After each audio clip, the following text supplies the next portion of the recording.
नवी मुंबईतील ठाणे बेलापूर औद्योगिक क्षेत्रातील तब्बल 4,500 कंपन्यांना युद्धाच्या पार्श्वभूमीवर मोठा फटका बसला आहे।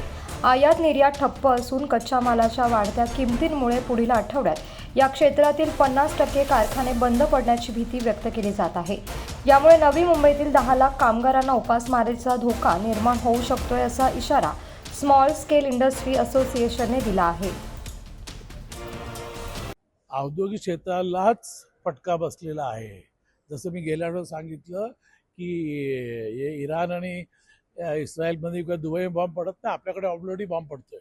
कारण आपल्याला इंडस्ट्रीवर मोठा परिणाम झालेला आहे, म्हणजे नेगेटिव्ह झालेला आहे आम्ही लोक। कारण मटेरियलचे भाव वाढले, गॅस मिळत नाही आणि बाकी जे पण फॅब्रिकेशनचे जसे कटिंग व्हील आहे, ग्राइंडिंग व्हील आहे, जेवढे आहे प्लास्टिकचे आयटम्स आहे, सगळे महाग झालेले आहेत।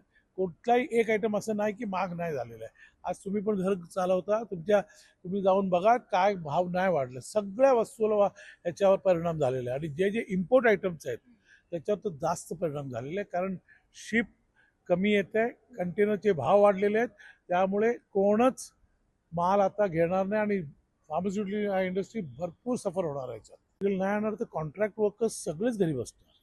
कॉन्ट्रॅक्ट वर्क मोस्टली सगळ्या कंपनीमध्ये तुम्ही बघितलं कॉन्ट्रॅक्ट वर्कर्स आहेत, मोठे मोठे फार्मास्युटिकल बघा सगळे कॉन्ट्रॅक्ट वर्कर्स आहेत।